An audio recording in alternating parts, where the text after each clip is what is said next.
Trizac. L'original.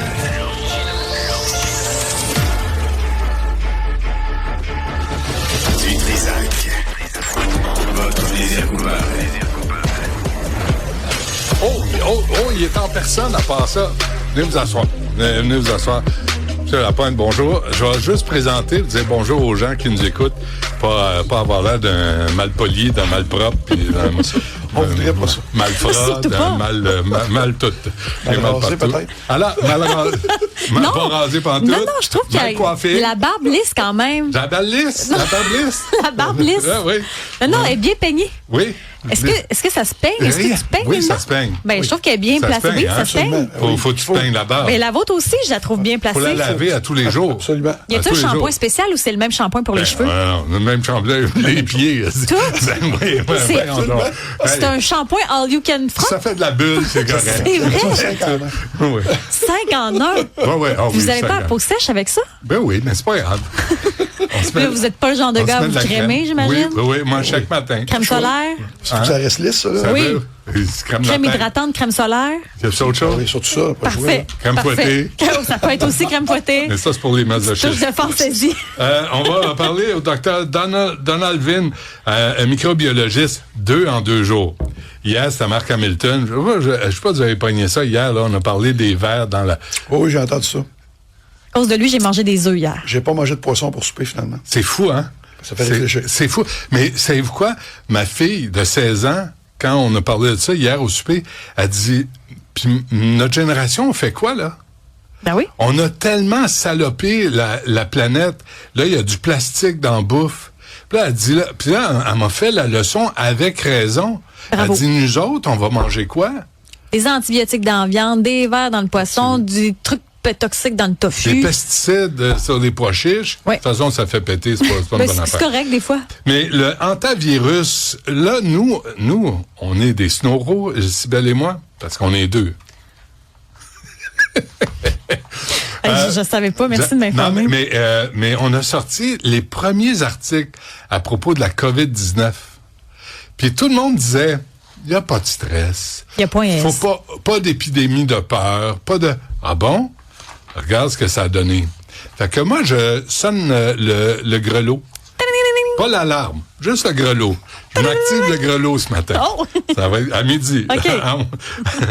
En fait, à 11h. À midi, on va reparler à M. Le Tourmel de Mamie Clafoutis. De Lourmel, de propriétaire de Mamie Clafoutis, et Philippe Pichet, ancien chef de police du SPVM. Parce que Fadi Zaguerre est parti en vélo avec 20 policiers. C'est une bonne cause, là, Alter Go. C'est une excellente cause, sauf que ça nous prend quelqu'un pour gérer la ville. On va d'ailleurs en parler dans un instant. Mais la police a toujours pas contacté M. Delourmel de Mamie Clafoutis. La mairesse l'a appelé. Mais la police, la SPVM, c'est arrivé vendredi passé. Et là, on a appris que le 30 avril, le Maxi sur Beaubien, près de la 19e avenue, je dis ça de mémoire, là, près de Saint-Michel, hein, a été cambriolé par une trentaine de personnes cagoulées.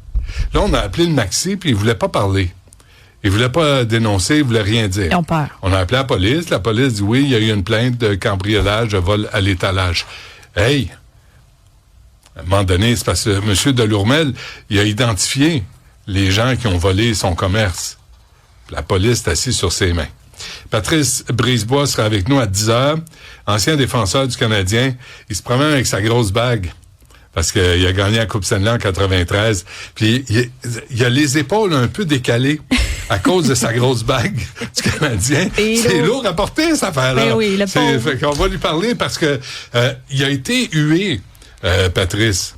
Puis je pensais à Kirby Doc, qui a dû fermer ses réseaux sociaux. Moi, je pense que c'est un appel à prendre son gaz égal. Même si on aime le Canadien, s'il y a un joueur qui est moins à la hauteur, comme Caulfield, c'est pas une raison pour lui sauter dessus puis commencer à le huer. C'est un jeu. Un jeu. Ben oui, il y a beaucoup d'argent, là, je comprends bien. Beaucoup d'argent aussi. Guy Lapointe est avec nous. Guy Lapointe, ça me dit quelque chose, ça. Canadien de Montréal, ça me dit quelque chose, ça. Vous aussi. Vous aussi, hein? Oui. chef des communications du service de sécurité. Genre la dynastie, là. Oui. Hein? Ça Oui. vous dit la même affaire, vous, là? Oui, absolument. C'est bon, hein? Oui, oui, on parle de la même chose. Je dirais même que moi, je suis la preuve que le talent saute une génération. C'est vous qui le dites. 5 points en partant. C'est bon. Chef des communications et pas pour rien du service de sécurité incendie de Montréal. Monsieur Lapointe, bonjour, bienvenue. Bonjour, merci. Merci d'être avec nous. On va tout de suite regarder quelques vidéos. Puis je pense que vous avez un message à lancer à la population là en ce soir de match, même si c'est à Buffalo. Là, on voit, pour ceux qui nous suivent à la radio, des feux d'artifice devant le Centre Bell. Expliquez-nous ce qu'il y en est. Hey, c'est extrêmement dangereux. La première chose que j'ai envie de vous dire, au-delà du fait que c'est interdit, là, si on y va vraiment avec la base, là, au-delà de la réglementation qui interdit formellement C'est l'utilisation. interdit. C'est interdit à Montréal d'utiliser des pièces pyrotechniques, feux d'artifice, feux de toutes les sortes. N'importe Que ce quel soit feu. des chantelles romaines, peu importe. Ouais. Pour plein de raisons. Premièrement, la densification urbaine à Montréal est faite que si vous commencez à tirer ça dans toutes les directions, ben vous aurez compris qu'il y a un risque d'incendie qui est probant.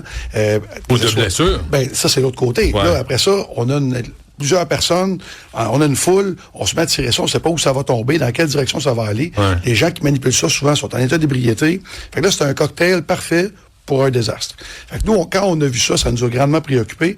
Puis là, comprenez-moi bien, on est tous fiers du Canadien, on veut tous célébrer, on est tous contents, mais ça, c'est extrêmement dangereux, puis on a peur qu'il arrive une tragédie. Oui, mais restons civilisés, là. C'est pas parce qu'on aime le Canadien puis on veut gagner que là, on peut mettre le feu. Puis des feux d'artifice, c'est presque une arme, là. Puis là, on utilise ça pour célébrer.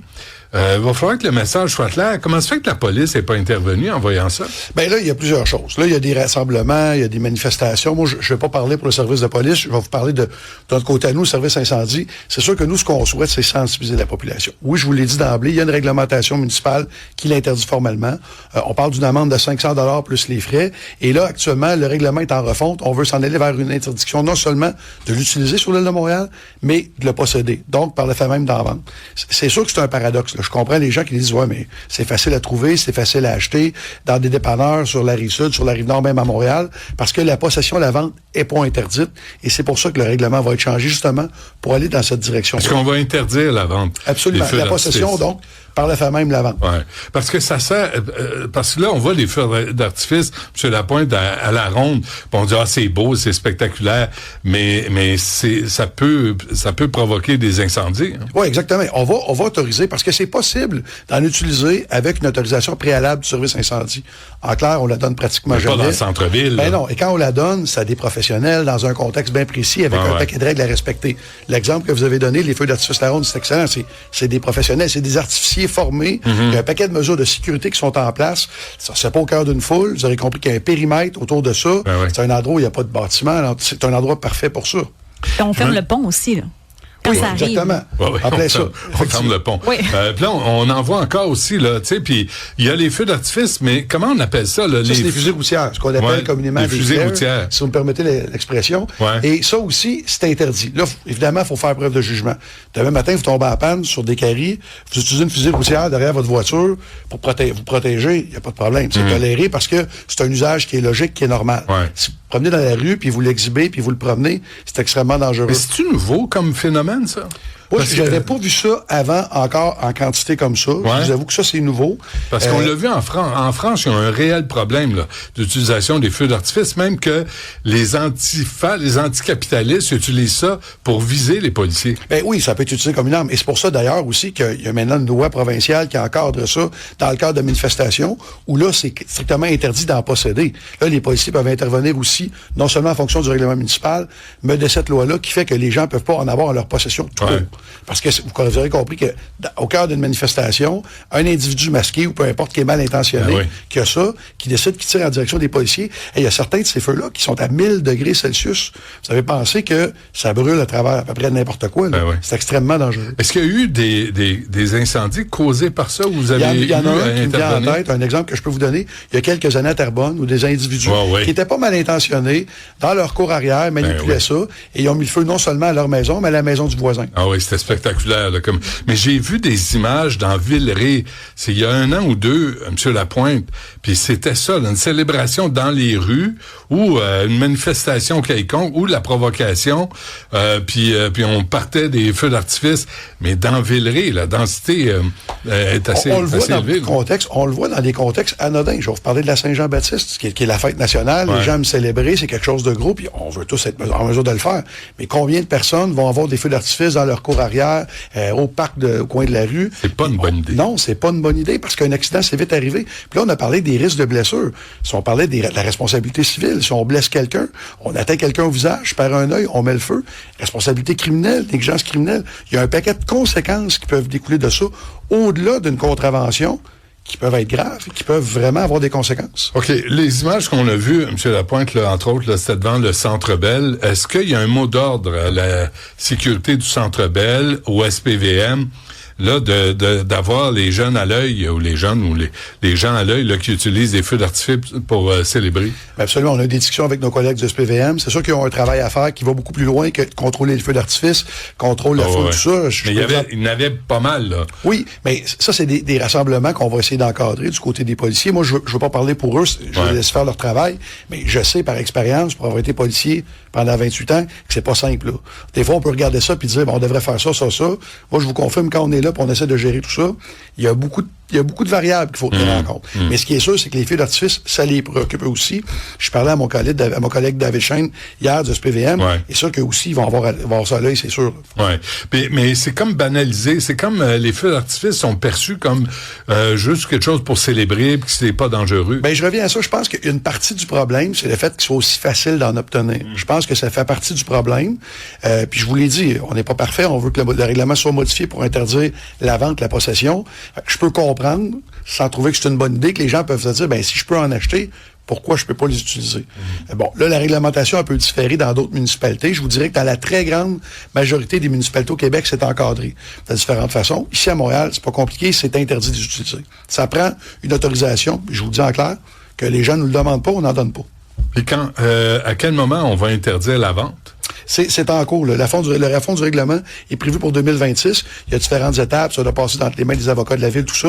Et c'est imminent là, que ce règlement-là devrait être en vigueur, qui va venir interdire la possession. Ah, mais là, vous me parlez de la Ville. Oui. Vous me parlez pas du Québec en entier. Non, c'est mais pas le règlement, provincial. la loi provinciale est en vigueur maintenant. Mais là, il faut faire attention. Cette loi-là, elle parle dans un contexte bien précis qui sont les rassemblements. Donc, manifestation, rassemblement, ça l'encadre pas. Si vous et moi, dans la cour arrière, ce soir, on décide qu'on en tire un, ça s'applique pas. Là. Ça, c'est le règlement municipal qui va s'appliquer. La loi provinciale qui a été votée. Mais ça va être, sur Montréal, ça va être un règlement municipal qui va être mais la vente, tu vas sur la Rive-Sud, il y a des coins où on sait... Là, je vous entends. Moi, je travaille pour le service sécurité incendie de Montréal. J'ai pas de contrôle, mais comme je vous dis, pour avoir fait un petit peu une analyse de comment ça se fait ailleurs, il y a beaucoup d'endroits au Québec, c'est quand même contrôlé. Appelez votre ami Lafrenière, là, il est vice-premier ministre. Là. Hein, vous avez des contacts? Là? Oui, je pourrais bien appeler M. Lafrenière. Je sais pas s'il retournerait mon appel. Je pense que oui. Non, je pense que ça l'intéresse. Mais si c'est la sécurité publique, je pense que c'est important de le dire, d'en parler, puis d'intervenir. Oui, absolument. Puis je répète, la plupart des gens sont pas mal intentionnés. C'est ça qui est le danger, c'est qu'on parle pas d'individus qui décident de vouloir causer du tort. C'est accidentel, mais ça peut tellement débouler vite après. Et on le voit dans les réactions sur la messagerie. C'est un peu ce que tu disais aussi, Ben. Les gens disent, il me semble que c'est exagéré ce que vous dites ce matin. Moi, j'en achetais dans le temps, la fin de semaine, d'un dépanneur comme souvenir. On en faisait éclater quelques-uns, puis il n'y a jamais eu de problème. Je devais être surdoué. Puis il y en a quelques-uns quand même qui ont texté ça ce matin en disant, voyons, c'est pas si pire que ça. C'est ça qui démontre que les gens commencent à être sensibilisés. Mais je pense qu'il faut commencer, même continuer, je dirais plutôt, à marteler le message. Moi, je m'attends, en toute honnêteté, qu'on en reparle encore après peut-être le match de ce soir, celui dimanche, ainsi de suite. Puis les gens sont heureux, les gens sont euphoriques. Ça fait longtemps qu'on attend de voir le Canadien en série et de les voir gagner en plus. Je le comprends, là. Le but, c'est pas de casser le party, là, si vous me permettez l'expression, mais c'est de dire aux gens, il y a moyen d'avoir du fun en étant prudent. Ouais. Qu'on s'en tienne au briquet. Tu sais, le petit bic. Même la lumière sur le cellulaire, c'est pas mauvais. La lumière sur le cellulaire, c'est encore mieux. Oui, encore moins dangereux. Restons calmes. Guy Lapointe, chef des coms du service de sécurité incendie de Montréal. Monsieur Lapointe, merci. Toujours un plaisir. J'espère que le message va être entendu. Je l'espère aussi.